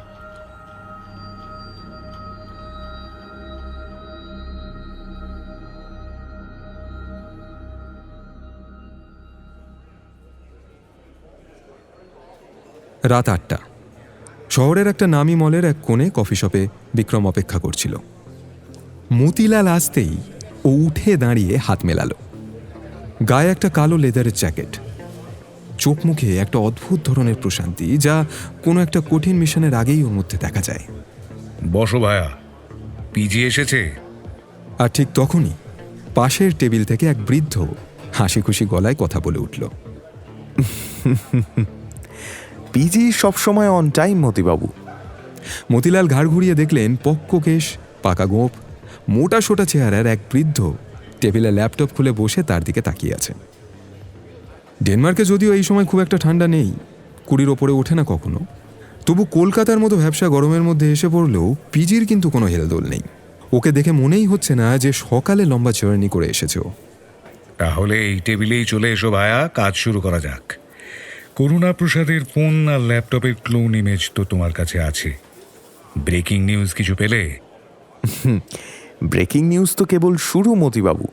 করুণা প্রসাদের ল্যাপটপে একটা ফোল্ডার পাওয়া গেছে যেটার নাম প্রজেক্ট এক্স রেটেড। আর সেখানে শুধু নায়িকা নয়, এই শহরের অনেক হোমরা চোমরাদের এমন সব ফুটেজ আছে যা রিলিজ করলে কলকাতার শহরটা একটা আগ্নেয়গিরি হয়ে যাবে। বলছো কি ভায়া? তার মানে ব্ল্যাকমেল? এ তো সবে গল্পের শুরু মতিবাবু। করুণাটা যে ব্যবসায়ীদের হয়ে দালালি করতো তা আমি জানি। কোনোদিন তো স্রেফ সাংবাদিকতা করেনি ভায়া, ও ছিল আসলে ব্যবসায়ী। এখন দেখছি ব্যবসা করতো মানুষের ইজ্জত নিয়েও। যাকে ছাড়ুন সব। তা প্রায় 6 মাস পর দেখা মতিবাবু, আপনার সেই পুরনো ব্র্যান্ডের ব্ল্যাক কফি অর্ডার করেছি। ও ভালো করেছো ভায়া। তোমার খবর বলো। তুমি যে আর্টিফিশিয়াল ইন্টেলিজেন্স ডেটা সেন্টারের হেড হয়ে ডেনমার্কে গেলে, তার কাজ কতদূর এগোলো? হ্যাঁ, প্রায় শেষের পথে, কিন্তু চিন্তা হয় পরিবেশ নিয়ে। অলরেডি ওখানকার মানুষরা বিক্ষোভ দেখাতে শুরু করেছে। ভাবছি প্রজেক্টটা থেকে রিজাইন করব। দেখো ভায়া, তোমার মতো একজন জিনিয়াসকে তো আমি বলতে পারি না যে সব ছেড়ে আমাদের দলে যোগ দাও। তবে হ্যাঁ, যে কাজে মনের সায় পাওয়া যায় না তা না করাই ভালো। আপনি চিন্তা করবেন না মতিবাবু। পিজি পৃথিবীর যে প্রান্তেই থাক, আমাদের প্রায়োরিটি ওর কাছে সবচেয়ে বেশি। ও আসতে না আসতেই আমাদের কাজটা কতটা এগিয়ে গেছে দেখুন। বিক্রম নিজের স্মার্টফোনটা স্লাইড করে মতিলালের দিকে এগিয়ে দিল। স্ক্রিনে কিছু ছবি ফুটে উঠল। করুণা প্রসাদের সেই মৃতদেহের ছবি, একেবারে নিখুঁত ক্লোজ আপ। ছবিগুলো তো একদম প্রফেশনাল ভায়া। সুদেবের ফোন থেকে পাওয়া গেল। ও কি করে এই ঝুঁকিটা নিল বলো তো? মানে নিজের মোবাইলে বাবার ডেড বডির ছবি রাখা। সুদেব রেকর্ড রাখতে ভালোবাসে, হয়তো সেফগার্ড হিসেবে রেখেছিল। ও তো জানে না পিজি নামে এক যন্তর ব্যক্তি আছে যে ওর ফোন থেকে এসব রিকভার করে ফেলবে। তবে সবচেয়ে বড় খবর হলো, এটাকে হার্ট অ্যাটাক বলে যে নাটকটা সাজানো হচ্ছিল, সেটা আজ রাত 9টার পর তাসের ঘরের মতন ভেঙে পড়বে। তাহলে আজ রাত 9টায় একটা বড় ধামাকা হতে চলেছে, তাই তো? একদম। রাত 9টার ব্রেকিং নিউজে প্রত্যেকটা চ্যানেলে এই ছবি দেখা যাবে। পিজি এমনভাবে এনক্রিপ্ট করে পাঠিয়েছে যে সোর্স খুঁজে পাওয়া অসম্ভব। কাল সকাল থেকে আপনার উপর আর কোনো প্রেশার থাকবে না। আপনাকে তখন অফিসিয়ালি মার্ডার ইনভেস্টিগেশন শুরু করার দায়িত্বই দেওয়া হবে। আজ রাতেই সেই দায়িত্ব পেয়ে যেতে পারেন মতিবাবু। সাবাস। করুণা প্রসাদ তার সাপ্তাহিক কলামের নাম দিয়েছিলেন নক, মক অ্যান্ড শক। মরার পর তার শেষ ট্রিকটাও বেশ শকিং হতে চলেছে। তবে আমাকে যে প্রেমপত্র বিলি করতে এসেছিল তার কোনো পরিচয় কি পাওয়া গেছে? হ্যাঁ, একটা পরিচয় পাওয়া গেছে। নাম মধু গুপ্ত। করুণার অফিসের নিউজ ডেস্কে কাজ করলেও আসলে ও ছিল করুণার ডার্টি জব করার লোক। মাস্টারজি ছবিগুলো না তুললে বোঝা যেত না যে ও এখন সুদেবের হয়ে আপনাকে থ্রেট দিতে এসেছে। বেচারা মধু, ও কোশমিনকালেও ভাবেনি যে ওর পেছনে আমাদের ট্যাক্সি ইউনিভার্সের মাস্টারজি লেগে আছে। তাহলে ভায়া, আজ রাতটা খুব ইন্টারেস্টিং হতে চলেছে। অবশ্যই 9টার নিউজটা মিস করবেন না মতিবাবু। কাল সকালে আপনার ডেরায় দেখা হচ্ছে। বিক্রম আর পিজি উঠে পড়ার আগে হাত মেলালো। ওরা চলে যাওয়ার পরও বেশ কিছুক্ষণ মলে কাটালেন মতিলাল। তখনও তিনি জানতেন না যে বাইরে তাঁর জন্য একটা সারপ্রাইজ অপেক্ষা করছে। মতিলাল যখন মলের পার্কিং লটের দিকে এগোচ্ছেন, নিজের গাড়ির কাছে তিনি গিয়ে থমকে দাঁড়ালেন। তার গাড়ির ঠিক পেছনেই দাঁড়িয়ে আছে একটা হলদে ট্যাক্সি, আর ট্যাক্সির বনেটে পা ঝুলিয়ে বসে উইন্ডস্ক্রিনে হেলান দিয়ে আছে মাস্টারজি। ওর বসে থাকার ভঙ্গিটা দেখে যে কারণ মনে হবে যে এই জায়গাটা যেন ওর বাপের জমিদারি। মতিলাল আকাশ থেকে পড়লেও বুঝতে দিলেন না, খুবই ক্যাজুয়ালি কথা বললেন ওর সাথে। আরে মাস্টারজি, আপনি এখানে এলেন কি করে?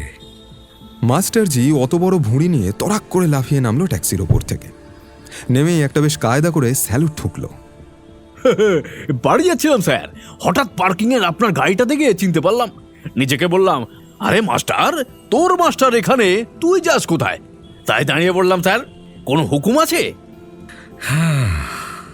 প্রথম কথা হলো, কেউ কারো মাস্টার নয় আর কেউ কারো গোলাম নয়। আমরা একটা স্বাধীন দেশে বাস করি, সুতরাং এই মাইন্ডসেটটা সবার আগে পাল্টাতে হবে। দ্বিতীয় কথা, কোনো কাজ নেই, এখন সোজা বাড়ি গিয়ে ঘুমোন। কাল সকালে আমাদের সাথে বেরোতে হতে পারে। সঙ্গে সঙ্গে মাস্টারজি আর একটা স্যালুট ঠুকে দিল। ইয়েস স্যার, একদম sir, I am always ready. আপনাকে ট্যাক্সি ইউনিভার্সের পক্ষ থেকে শুভরাত্রি। মতিলাল গাড়িতে স্টার্ট দিতে দিতে বিড়বিড় করে কথাগুলো বলে উঠলেন। আমার কপালটা মন্দ নয়, যত সব অদ্ভুত লোকজন জুটেও যায়। এই কলকাতায় মাস্টারজির মতো মানুষেরা আছে বলেই শহরটা এত জীবন্ত, এত টকবগে। রাত 9টা বাজতে আর মাত্র কয়েক মিনিট, আর একটু পরেই ঝড়টা শুরু হতে চলেছে সারা দেশ জুড়ে।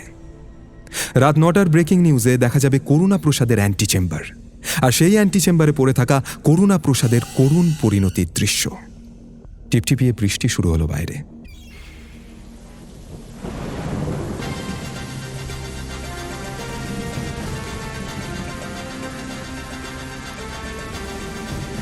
নটার ব্রেকিং নিউজ শহরটাকে বাস্তবিকভাবে ওলটপালট করে দিল। প্রত্যেকটা নিউজ চ্যানেলে এখন করুণা প্রসাদের সেই মৃতদেহের ছবি। বিক্রম এর মধ্যেই ফোন করে জানিয়ে দিয়েছে সেই টুপি পরা লোকটার আসল নাম সন্তু দত্ত। নিউজ ডেস্কে কাজ করলেও আসলে সে ছিল সুদেব প্রসাদের ল্যাপডগ, পোষা কুকুর। মধুগুপ্ত ছদ্মনাম নিয়েও লিখে থাকে। যখন করুণা প্রসাদ বেঁচে ছিলেন তখনও করুণার হয়ে যত রাজ্যের নোংরা কাজগুলো করত। করুণা মরতেই সুদেবের দলে ভিড়ে গেছে। অফিস পলিটিক্সে এসব লোকেদের মালিকের দরকার হয়, মূলত লোক তাড়ানোর কাজে। যারা মালিকের পায়ে সেভাবে তেল মালিশ করে না, তাদের পেছনে লেগে যান জেরবার করে দেওয়াটাই এসব পোষা কুকুরগুলো করে থাকে। বিক্রমের অ্যানালিসিস অনুযায়ী হয়তো সুদেব ওকে বলেছিল কোনো রাস্তার বুথ থেকে একটা ফোন করে থ্রেট দিতে, কিন্তু এইসব ল্যাপডগরা সবসময় মালিককে খুশি করতে একটু বাড়তি কাজ করেই ফেলে। ফলে থ্রেট করে চিঠি দেওয়ার কাজটা একটা কাঁচা বুদ্ধির পরিচয় হয় সন্তুর। টিভিটাকে মিউট করে দিয়ে মতিলাল সবেমাত্র কালো কফিতে চুমুক দিয়েছেন, তখনই ফোনটা বেজে উঠল। স্ক্রিনের ওপর নামটা দেখে হাসলেন তিনি। ফোন করেছেন কমিশনার। মতিলাল গলাটা যথাসম্ভব শান্ত আর আধো ঘুমন্ত মানুষের মতো করে ফোনটা তুললেন। Yes sir. আরে মিস্ত্রি যে, আরে ঘুমিয়ে পড়লে নাকি? টিভি দেখেছ? না তো স্যার, আপনি তো জানেন আমি ওই চ্যাটার বক্স দেখি না। কেন, কি হয়েছে? আরে সর্বনাশ হয়ে গেছে। প্রত্যেকটা চ্যানেল করুণার ডেড বডির ছবি দেখাচ্ছে, এমনকি সেই বিশেষ অংশটাও ওরা ব্লার করে দেখাচ্ছে। আরে ওটা তো ক্লাসিফাইড ফাইলে ছিল, লিক হয়ে গেল কি করে বলো তো? কমিশনার মানুষটি অতীব ভদ্র, তাকে কখনো মেজাজ হারাতে দেখেননি মতিলাল, কিন্তু তিনিও আজ বেজায় উত্তেজিত। সে কি স্যার, ওই সব ছবি লিক হবে কি করে? ভারী অদ্ভুত তো। সোর্স খুঁজে বের করাও তো মুশকিল, কারণ ফরেন্সিক থেকে সোজা সিএম এর দপ্তরে ছবি চলে গেছে। তবে একটা কাজ ভালো হয়েছে, এখন আর এটাকে হার্ট অ্যাটাক বলে চালানো যাবে না। এবার নিশ্চয়ই আমরা হাত খুলে কাজ করতে পারবো। আপনি কি মনে করেন? সিএম খুব ক্ষেপে আছেন। কাল সকালে ওর সঙ্গে চা খাওয়ার নিমন্ত্রণ আছে আমাদের। রাইটার্সে যাওয়ার আগে তুমি আমার বাংলোয় এসো, একসাথেই যাব। আমরা কিন্তু কিচ্ছু জানি না। আমরা তো স্যার সত্যি কিছু জানি না। ওকে, গুড নাইট। কমিশনার ফোন রাখার পর মতিলাল নিজের লাল নোটবুকটা খুললেন। আজ পর্যন্ত যতগুলো মার্ডার কেস তিনি সমাধান করেছেন সব এখানেই একের পর এক নথিভুক্ত আছে। একটি পাতা খুললেন মতিলাল, লিখলেন করুণা প্রসাদ, দ্য পারভার্ট এডিটর। এইবার মতিলাল নোটবুকে পরপর কয়েকটা প্রশ্নচিহ্ন দিয়ে লিখলেন করুণার প্যান্ট হাঁটু পর্যন্ত নামানো ছিল। চিত হয়ে শুয়ে কি ওভাবে ফিজিক্যাল ইন্টিমেসি সম্ভব, নাকি খুনি পেছন থেকে অ্যাটাক করেছিল? করুণার চোখে ওই বিভীষিকা কেন? ও কাকে দেখে এত ভয় পেয়েছিল? ভয় শব্দটার নিচে বেশ মোটা করে তিনি আন্ডারলাইন করলেন। নোটবুকের নিচের দিকে তিনি দুটো নাম লিখলেন, যমুনা প্রসাদ এবং জাহ্নবী প্রসাদ। করুণার দাদা আর বোন, এদের প্রত্যেকেরই 25% করে শেয়ার আছে ব্যবসায়। করুণার বাকি 50% কি এখন সুদেবের, নাকি উইলে অন্য কোনো টুইস্ট আছে? 20 বছরে সম্পত্তির পরিমাণও বহুগুণ বেড়েছে, আর সেই সাথে বেড়েছে ভাই বোনদের মধ্যে তিক্ততাও। বাজারের খবর অনুযায়ী কেউ কারোর সঙ্গে কথা বলতেন না, ফলে ডিরেক্টরস মিটিংয়ে প্রত্যেকের প্রতিনিধি হয়ে আইনজীবীরা আসত। মতিলাল একটা দীর্ঘশ্বাস ফেললেন। কত টাকা লাগে মানুষের, হ্যাঁ। হঠাৎ মতিলালের মনে হলো কালকের সকালটা খুব একটা সহজ হবে না। টিভির ভলিউম বাড়াতেই মতিলাল বুঝলেন শহরটা বাইরে যেন টকবক করে ফুটছে। একটা মৃতদেহ কি গোটা রাজ্যের রাজনৈতিক ভাগ্য বদলে দিতে চাইছে? 15 মিনিটে সারা কলকাতা যেন আগ্নেয়গিরি হয়ে উঠল। সোশ্যাল মিডিয়ায় project x rated hashtag trend করছে। পিজির কারসাজিতে করুণার ল্যাপটপ থেকে লিক হওয়া কয়েকটা ঝাপসা ভিডিও ফুটেজ ভাসছে ইন্টারনেটে, যেখানে শহরের এক প্রভাবশালী মন্ত্রীকে এক টলিউড নায়িকার সাথে আপত্তিকর অবস্থায় দেখা যাচ্ছে। এর মধ্যেই ব্রেকিং নিউজে জানা গেল যে শহরের বিভিন্ন প্রান্তে বিরোধীরা মিছিল বের করেছে। তারা মুখ্যমন্ত্রীর পদত্যাগ দাবি করছে।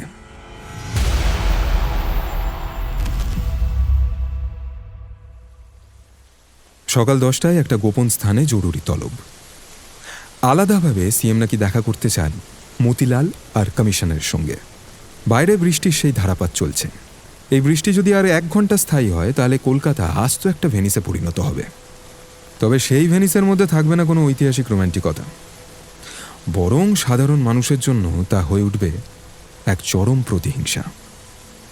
স্তব্ধ হয়ে যাবে গোটা তিলোত্তমা।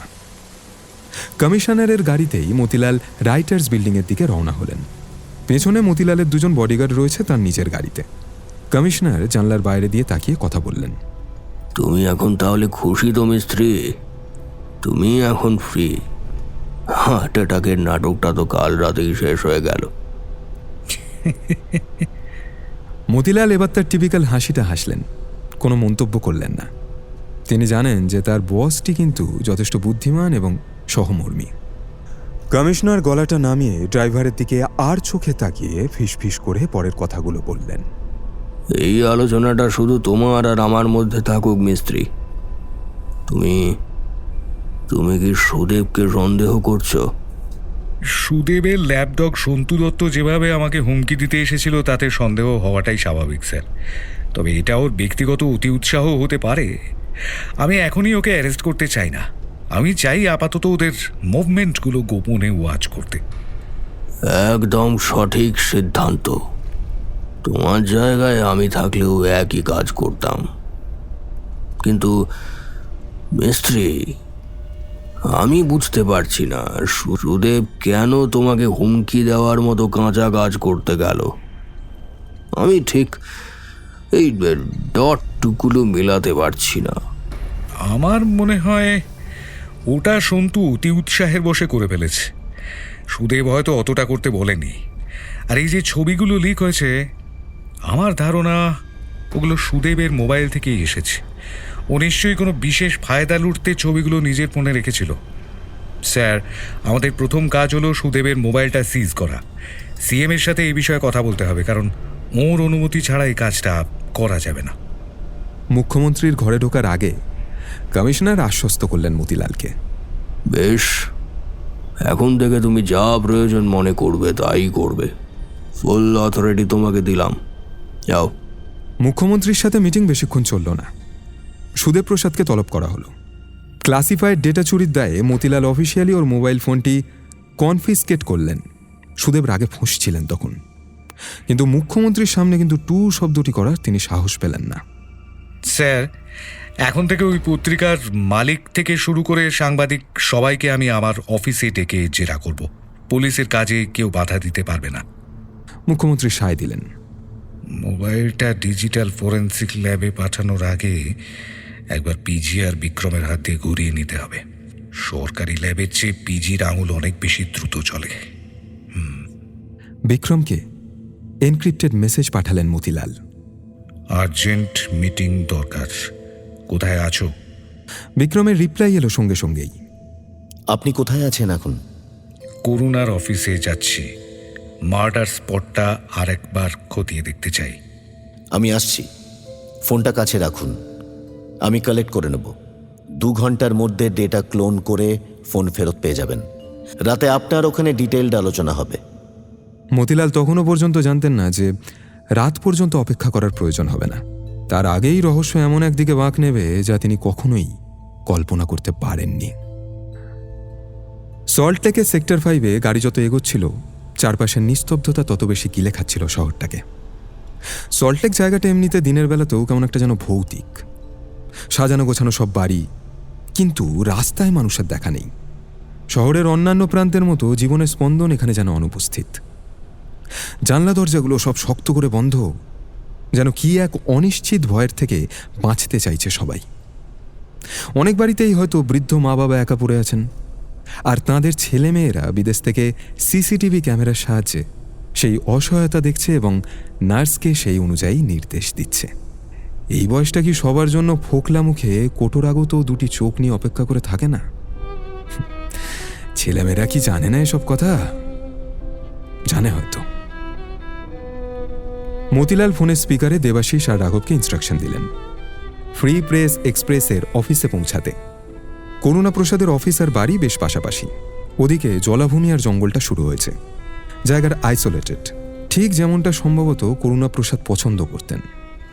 অফিসের সামনে তার গাড়িটা এসে থামল। এবার মতিলাল দেখলেন বিশাল গ্লাস উইন্ডো দেওয়া আধুনিক অফিস বিল্ডিংটার পাশেই একটা ছোট 2তলা বাংলো, করুণার ডল হাউস। অফিসের হাই ওয়াল বাউন্ডারির ভেতর এই বাড়িটা। করুণা ছিলেন ওয়ার্কহলিক, সারা দিন রাত খাটতেন, রাত দুপুরে নিউজ চেক করে বাড়ি যেতেন, আবার ভোরেই নাইট গাউন পরে অফিসে ঢুকে টাটকা খবরের কাগজ পড়ে ভুল ধরতেন। পিয়ন থেকে নিউজ এডিটর সবাইকে তটস্থ করে রেখে হয়তো তিনি এক ধরনের আত্মপ্রসাদ অনুভব করতেন। হতেও পারে। মতিলাল গাড়ি থেকে এবার নামলেন। বডিগার্ড কালী ছাতাটা এগিয়ে ধরল, কিন্তু মতিলাল সেটাকে সরিয়ে দিয়ে পাশে দাঁড়ানো রাঘবের বাড়িয়ে দেওয়া রেনকোটটা পরে নিলেন। ছাতাটা রেখে দাও রাঘব, প্রেম করার সময় ওটা বেশি কাজে লাগে। দেখেছো তো পার্কে ছাতার আড়ালে কিভাবে গুপচি মেরে বসে থাকে জোড়া শালিক। রাঘব কিছু একটা বলতে যাচ্ছিল, কিন্তু তার আগেই বিক্রমের কাওয়াসাকির আওয়াজ পাওয়া গেল। ক্ষিপ্র পায়ে বিক্রম এগিয়ে এলো মতিলালের দিকে। যাক, তুমি ঠিক সময়ে এসে পড়েছো ভায়া। ওরা এগোলেন সাইড গেটের দিকে। এই সাইড গেটের পেছন থেকে জলাভূমি আর ঘন ঝোপের শুরু হয়েছে। বর্ষার বৃষ্টিতে সেই জঙ্গল আরও যেন সবুজ আর রহস্যময় দেখাচ্ছে। একটা জিনিস খেয়াল করেছো বিক্রম, এই সাইড গেটটা বেশ লো প্রোফাইল, যে কেউ স্কেল করে ঢুকে পড়তে পারে। রাঘব, এই মোড়ের দোকানটাতে সিসিটিভি আছে বললে না? আছে স্যার, আমরা চেকও করেছি, কিন্তু অ্যাঙ্গেলটা সরাসরি গেটের দিকে নেই। ওই বোরখা পরা মহিলার ছবি এখান থেকেই পাওয়া গেছে, তবে শুধু কপাল আর চোখ দুটো দেখা যাচ্ছে। ওই ছবি থেকে প্রোফাইল বের করা ইজ টাফ। মতিলাল আর বিক্রম অফিসের মেইন গেটের দিকে হাঁটতে লাগলেন। গেটে বড় করে করুণা প্রসাদের ছবি টাঙানো, তাতে রজনীগন্ধার মালা। ছবি সেই হাসি মুখটা দেখে বোঝার উপায় নেই যে লোকটা আসলে ঠিক কত বড় পিশাচ ছিল। নরখাদক বললেই বা ক্ষতি কি। অফিসের ভেতর ঢুকতেই সেই পরিচিত গুমোট ভাবটা মতিলালকে আবার চেপে ধরল। কোনো প্রাণ নেই এখানে, সবকিছু দামি মার্বেলে মোড়া, কিন্তু পরিবেশটা একটা শ্মশানের থেকেও ঠান্ডা। দ্বিতীয় তলার অ্যান্টি চেম্বারের সামনে ওদের অপেক্ষায় দাঁড়িয়েছিল সুদেব প্রসাদ। ওর সেই কুখ্যাত সর্পিল চোখ দুটো মতিলাল এবং বিক্রমকে অনুসরণ করছিল সামনে।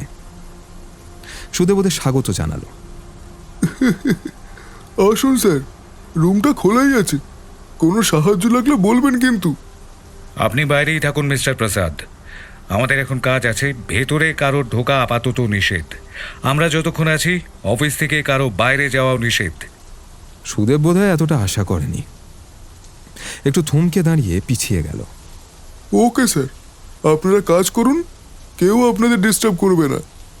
মতিলাল ভেতরে ঢুকে দরজাটা ভেতর থেকে লক করে দিলেন। একটা লম্বা শ্বাস নিলেন।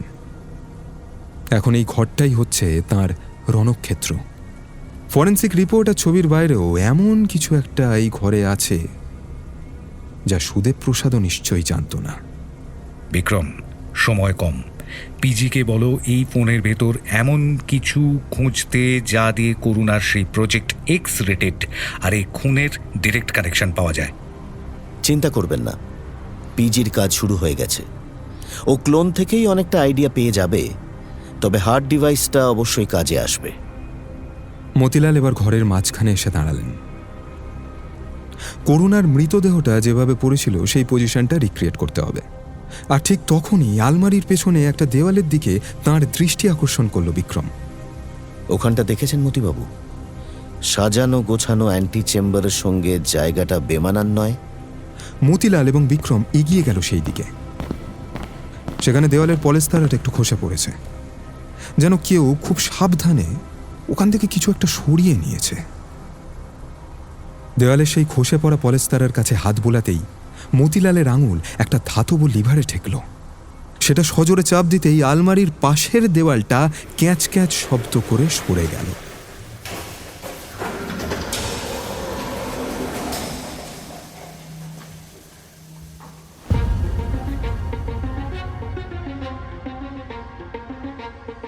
দেওয়াল সরে যেতেই উন্মুক্ত হলো এক গভীর অন্ধকার পথ।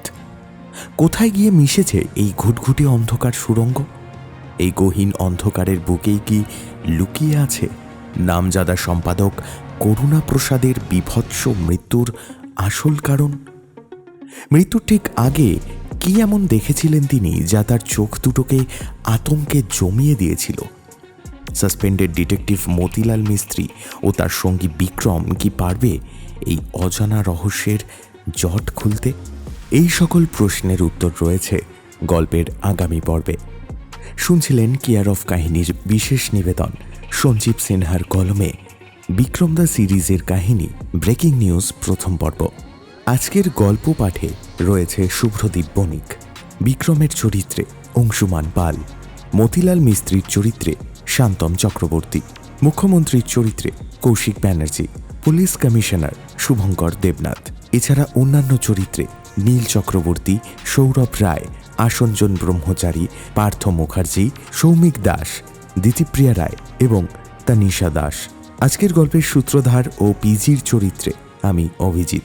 আজকের গল্পের সমগ্র আবহ নির্মাণে শুভজিৎ বটব্যাল, শব্দ সংযোজনে প্রিয়াঙ্কা কুণ্ডু এবং প্রচ্ছদ নির্মাণে সূর্য। সমগ্র পর্ব পরিচালনা ও প্রযোজনায় টিম কেয়ার অফ কাহিনী। ফিরে আসছি গল্পের দ্বিতীয় তথা অন্তিম পর্ব নিয়ে আগামীকাল। শুনতে থাকুন, গল্পে থাকুন। শুভরাত্রি।